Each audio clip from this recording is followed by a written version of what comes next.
Hello and welcome back to Sly 2, Band of Thieves. Sly has helped us opening the way to the Iron Horses. Let's have Bentley finish the job on one of them. According to this timetable, Iron Horse number 1 should be passing by any time now. I see it. It's moving awfully fast. Just jump on the caboose and go in through the hatch. Piece of cake.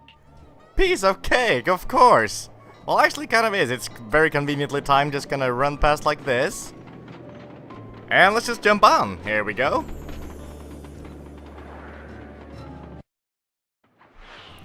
Welcome to the inside of the train, with apparently Time Lord technology, because this is clearly bigger on the outside. Yeah, no, it's bigger on the outside than the inside. That's very impressive. There we go. It's bigger on the inside, I rather mean. Or instead, it's bigger when it's fully loaded in and not just a simple model going around. Because clearly, we're just kind of running around whatever. I don't know. We need to traverse the train, though, and find the clockwork lung. Because, you know, that's kind of the point of everything we do here. Going up here, we have the top of the train, which also is much bigger on the... I don't think I can say inside anymore, but it's certainly much bigger somewhere. Oh wait, no, they're not sleeping. For some reason I thought they were. Guess the simplest thing to do is to just make him fall asleep. There we go. Then we bomb him. No problem at all. I didn't see this guy. Can I just knock him off? Yeah, there we go. Not a problem in the slightest. Speaking of, actually, maybe I should get more creative. I've never actually shown the health extractor, so I guess I can do that. We'll just toss this between these two guys, and then activate it. I was hoping I was gonna get both of them, but I guess maybe it only can get one at a time. I wasn't actually sure about that, but there we go. It's an interesting move, it's just not one that I find very useful, as I've said. It's kinda... I was gonna say it's kinda situational, and this would have been a good situation if it did more than one at a time, so... Actually, though, snooze bomb. I forgot that snooze bomb isn't something you throw. Shit. Maybe they'll just not notice me if I go up here? Yeah, haha, perfect. Well, that works just fine. Also, I gotta say, the interior designer of this... I don't know, these lasers, I don't like the pattern. I don't think it fits the train. Okay, we have two options here, going on the right side and going on the left side. I believe it doesn't really matter where you go, because regardless, you're not gonna get past this. Now, I've actually tried quite a few times to use, for example, a trigger bomb, see how far I can toss it, and try and maybe place it in such a way that I can get rid of the moose, but from my experience, it doesn't seem to work, so I don't think it's possible. But hey, if you can prove me wrong, then please do. I would love to see that. Anyway, just go on the top there, and look at that. We already have Clockwork's lung. Outstanding. Chalk up one strange robot organ for us, and one less Iron Horse train for John Bassan. Mission is complete, but we're only a third way done here.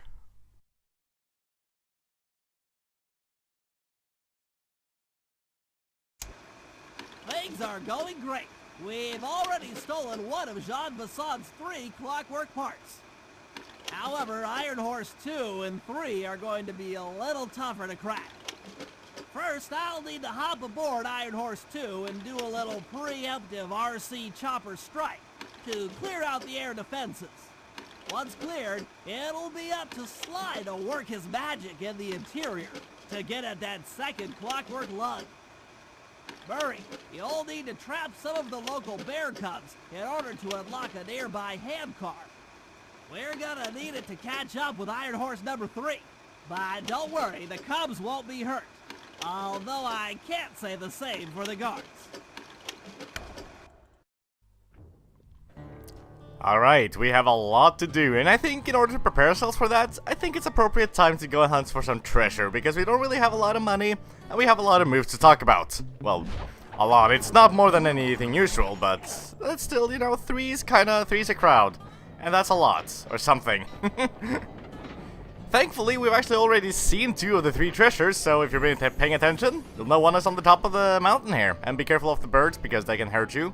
They don't steal your hat or anything, don't worry, but they can hurt you. And of course, hurting you does make you lose your treasure, so you could say, if you want to implement some sort of headcanon, that the birds steal the treasure, and the treasure can act like your hat. I don't know why I'm trying to make this Mario 64 comparison, but here we go. This one is not booby-trapped, but it's the only one of the three. Three? I don't know, English is hard, okay? Whoa! I didn't actually know that he could, that he could hit me so easily, but I didn't know he could destroy the bear traps. Can we actually do that? I've never tried doing that. What do you know? Learning something new, and almost... I was standing... Okay, these are the worst bear traps I've ever seen. Here's another treasure. It's blinking, so it's booby-trapped. Get ready to prepare for the hideout. It's all the way over there.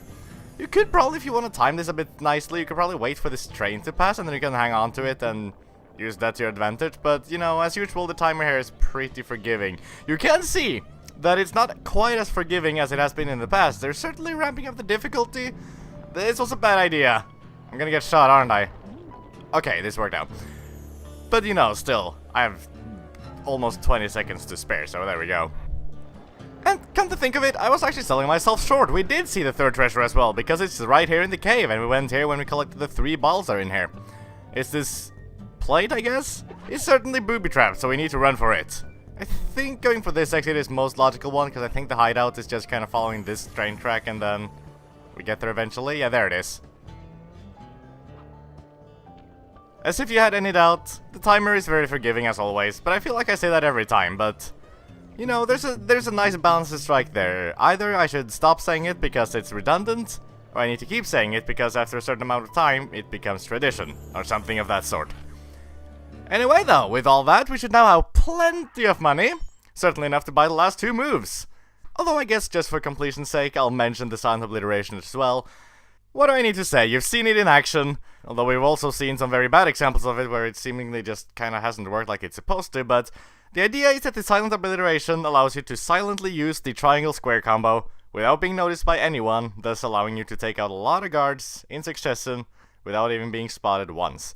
Incredibly useful, and once you have it, going back to not having it is kinda painful.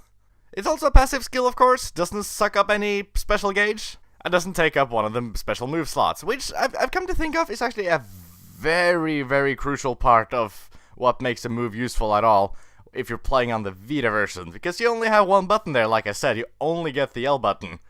But yeah, passive skill, so no need to worry about any of that. Next up, the Hover Pack. I don't know why you're getting this so late, but this is Bentley's answer to Murray's higher jump. Bentley now has a higher jump. For that matter longer, this is definitely better than Murray's jumping upgrade. But just like with Murray's, it's just a tiny convenience. You're not gonna miss out too much if you don't buy it, so if you're really short on money, for example, I wouldn't be too worked up about getting this one, but it's really cool, it's really fun, and a very nice convenience. Lastly, the Berserker Charge is just honestly kinda sad. It's a sorry excuse for a Murray move. This thing has no reason to be a move for Murray. It is completely useless for him.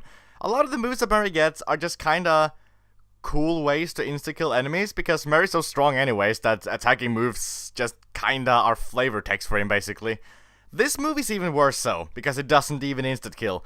It knocks enemies down, and you can knock them out that way, which would have been great for Sly or even Bentley, but for Murray that's just kinda useless, because knocking them down doesn't have the same kind of benefit, because the knockout combo that Sly would require someone to be knocked down for example, can be done on anyone at any time for Murray. He can do them when they're standing up, being completely aware of him.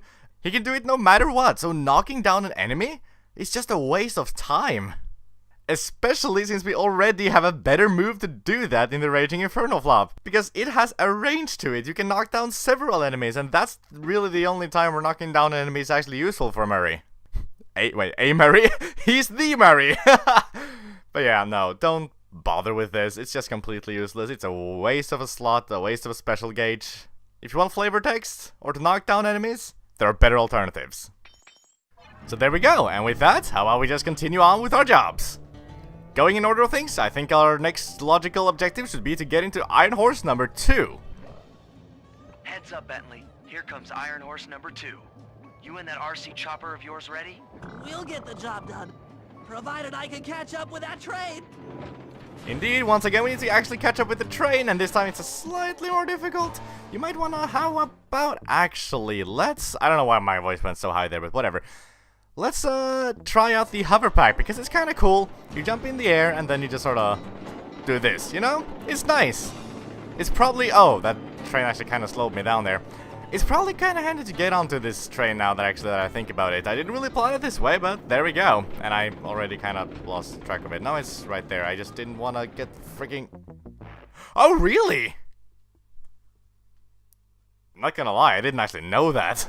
But, I mean, it makes total sense, because it would be kind of dangerous to do this while a train is inside the tunnel, but I've never actually failed this. I've never actually not made the train. I don't know why I was being so slow today, apparently, but there we go.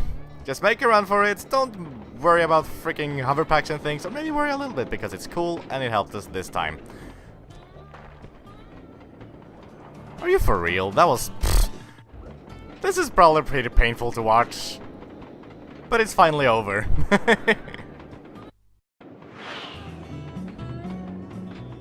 This had better work. Sly won't stand a chance making it through this train unless I neutralize the aerial defenses. Good thing I outfitted the RC chopper with a new cannon. Let's see. The X button drops bombs and the square button shoots forward. Yep, no using the control stick or anything to shoot this time, we just use X and square. And of course, we need to get the most important things out of the way first. There was a typo there. Bentley said through, and they texted though. But I get it, because English is weird and difficult and stupid. Now, as for this mission, you actually want to be kind of careful about taking hits, because it's a kind of longish mission, and you don't really get any checkpoints. Actually, if I remember right, there are not a single checkpoint in this mission, so... Well, aside from, you know, getting started with the chopper, I guess, if you want to count that, but... Just be careful about your health. It's kind of annoying to get to the very end and then have to redo everything. But to be honest, I like this mission. It's kind of fun. I like having to actually do shit, and I like that these bombs make you actually have to worry a little bit about where you're going. And, again, with the fact that there is no checkpoint, you have to actually be mindful of not fucking up. Usually this game... is, you know, this game wouldn't be so easy if there weren't so many checkpoints sometimes, I feel. And this is a good example of how things, I guess, could have been if you want to be like that. But yeah, this is fun. But at least RC chopper hasn't been used like this before, and I think that this it's a very good way to spice up the same kind of ideas, but make them different. This game, one thing that I really admire this game about, that I haven't specifically mentioned, but... I feel like you've probably been able to tell it yourself anyway. There's a lot of different mission. There's a lot of variety. And you know, the missions are obviously kind of the core to the whole gameplay here, and I'm very glad that they pull that off very well. Gonna be honest, when I first played the first game, which obviously if you don't know anything about the first game, it's very different from the second one, where the first one is just kind of a normal 3D platformer, but this is more involved in a lot of ways. I was actually worried going from the first game to the second, because I really like just kind of running around and not having much to do, I guess? I don't know how to explain it. I was worried, and I was not disappointed in the slightest. We should probably be getting to the end here pretty soon, though. This is it! The final stretch! Speaking of, thank you, Bentley. It's as if he heard me. But yeah, good level design. Really combining all of our different challenges now. And actually, I should be pretty careful because I don't exactly have a lot of hits left. I've been a little bit careless when it comes to actually dodging the things, but there we go. Yes, the aerial defenses are down! Now it's all up to Sly to finish the job. And in the meantime, I guess Bentley's just gonna be hanging out. We're making really good progress. Iron Horse 2 is already ready to be taken down. How about we do that next time? Thank you for watching, and I'll see you then.